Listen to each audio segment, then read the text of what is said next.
Hey, Weather Weenies, meteorologist Serena Arnold here. You guys have been super patient. Let's talk about eclipse forecast details. And oh, yeah, I'm wearing Pammy Tails eclipse earrings today just for this. Now, everything I'm going to show you today is from Pivotal Weather. They have got such like amazing information and graphics. So you can go there yourself and look at the same information. So let me show you kind of what we're going to be looking at, how to use it, because I want to see where there's going to be clouds, but what's going to be really important too is cloud types and cloud elevations, and that's going to determine whether we're going to actually see this thing. So to give you lay of the land, there's a low pressure over the Great Lakes that has this like arcing front here that if we go back and forth, you can kind of see. So there's going to be some central locations along the eclipse line, which runs roughly right along here. We'll show you that in more detail.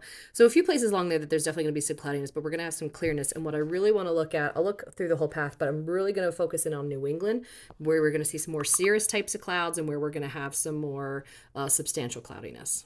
So pivotalweather.com has got this fantastic eclipse page that you can click on, and it's really great because you can choose which ensemble you want to look at, which means like a whole group of models where there's small variations.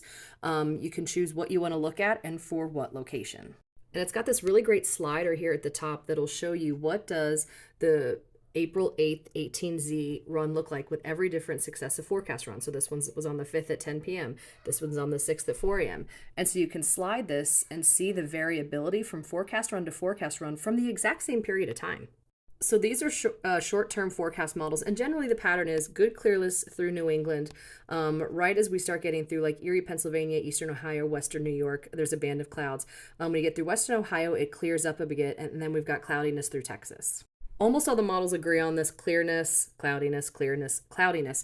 This is the National Weather Service blend of models. And what I want you to see is with every successive forecast run, it's putting a little bit more clouds further and further east into New York. My suspicion is these are high cirrus clouds, which are fine. You don't have to panic about that because you can still see the sun and the eclipse through the cirrus. Now, starting late tonight, this data will enter the HRRR forecast model and all those other really short forecast model runs. They only go about 48 hours, so we need to be within 48 hours of the event.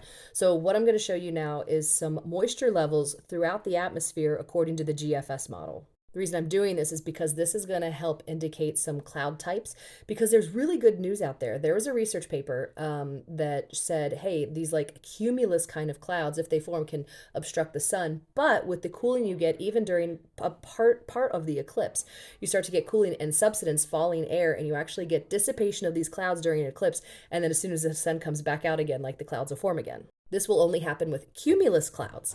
Cirrus clouds up at high altitudes you're going to be able to see through. The big problem is like stratus clouds, like rainy type of thicker clouds. That's what you're going to want to avoid. So on Pivotal Weather, we're going to look at the GFS, and we're going to scroll down to the table that we have over here, and we're going to look at upper air moisture. And this is where I want to look at different layers of the atmosphere. So we're going to start with 300 millibars, which is about 30-ish thousand feet, like the elevation that airplanes fly at. Hello, cirrus. So this is a measure of moisture. The blue is 100% relative humidity. So I'm definitely seeing some higher clouds that are going to be actually approaching that, the Burlington area, the New York, Vermont state line.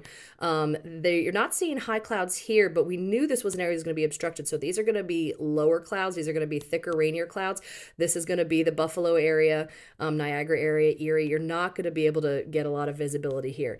As we go across once again, clearing out, we saw that the western side of Ohio was going to be fairly clear, so to speak, of cloud cover, but I am seeing this high level moisture, which means we could have some remaining cirrus there, and that kind of continues on through.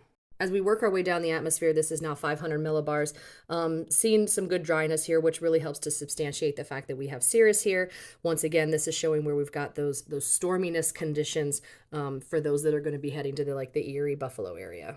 700 millibars now. This is at about 10,000 feet in elevation. So, seeing things looking pretty good through New England once again, just kind of socked in, just not looking great for the Erie, Erie, Eastern Ohio, Buffalo area. Things will clear up though as the path of totality comes through here, and it's actually looking pretty good through the rest of it. But definitely good signs for New England. And as we start clicking through the lower parts of the atmosphere, this is 850 millibars. We're going to start seeing some of the surface moisture showing through. Here we are then going to 925 millibars once again. So, humidity's high. We had all that snowfall and all that. So this isn't really going to be efficient to look at like cloud type stuff. This is just letting you know like kind of what near ground conditions are like. So for those that are in New England or are coming to New England to view the eclipse, Maine's looking great, northern New Hampshire's looking great, northern Vermont is also looking great. Once you reach that Vermont-New York state line, though, this is where we're going to start to see a little bit more of that cloud cover moving in, and each successive model run is showing that moving just a little bit further east. So if you are in the far eastern parts of northern New York, northern Vermont, or even northern New Hampshire, I'm expecting there to be some high cirrus present, probably pretty clear in Maine, but that high cirrus shouldn't really affect our viewing. That's a deep dive of what it looks like today. We're still over 48 hours out. We'll take another look at this again, probably like sometime on Sunday. But if you have any questions, post them, and I'll be sure that when I do my next update, I try to get to as many of those as I can.